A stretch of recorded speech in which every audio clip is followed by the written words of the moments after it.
হে hello viewers, আশা করছি সবাই ভালো আছেন। ফিল্টার ড্রামার আজকে দ্বিতীয় পার্টের গল্প নিয়ে এসেছি।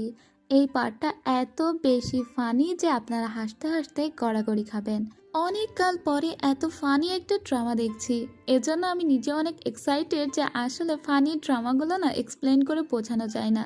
আমি চেষ্টা করব আমার মতো করে বোঝানোর, কিন্তু তার আগে একটা ছোট্ট কথা বলে দিতে চাই। আগের দিন আপনারা সবাই দেখছি আমাকে অনেক বকাঝকা করছেন যে আমি এত সুন্দরী মেয়েকে কেন কুৎসিত বললাম।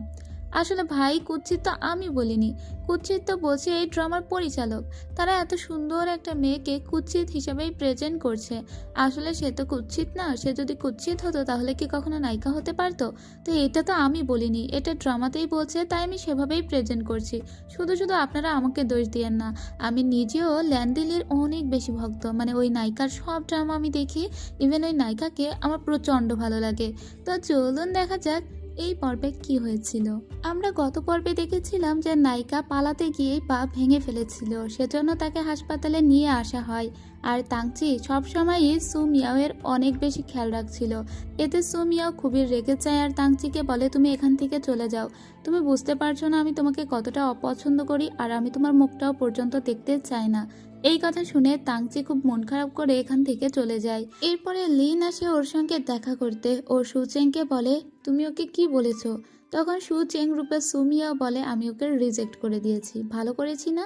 যাই হোক, পরদিন ওর এক কলিগের কাছে ফোন দিয়েছিল সুচেং, যেহেতু ও নিজে কাজে যেতে পারছে না, কিন্তু ওর অনেক কাজ জমে আছে, তাই ওর প্রজেক্টের ব্যাপারে ওর প্ল্যানটা শেয়ার করেছিল ওরই এক কলিগের সঙ্গে।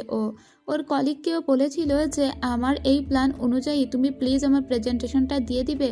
তো ওর কলিগ ওর কথা অনুযায়ী প্রেজেন্টেশনটা দিয়েছিল, কারণ এতে ওর কলিগের স্বার্থ ছিল।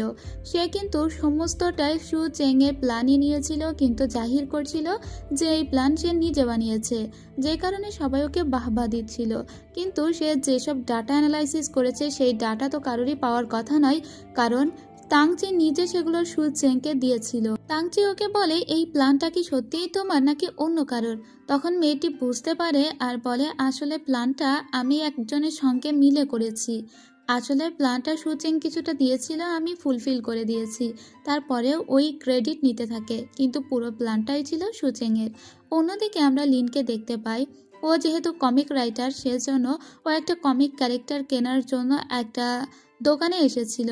এখানে ও 20টা ডিম ক্রয় করে, কারণ ওই কমিকটা নিতে গেলে, মানে ওই কমিক ক্যারেক্টার নিতে গেলে ওকে একটা ভাউচার পেতে হবে। আর 20টা ডিমের 19টাই ও ফাটিয়ে দেয়, তার ভিতরেও ভাউচার ছিল না। এদিকে আমরা আবার ইউকে দেখতে পাই।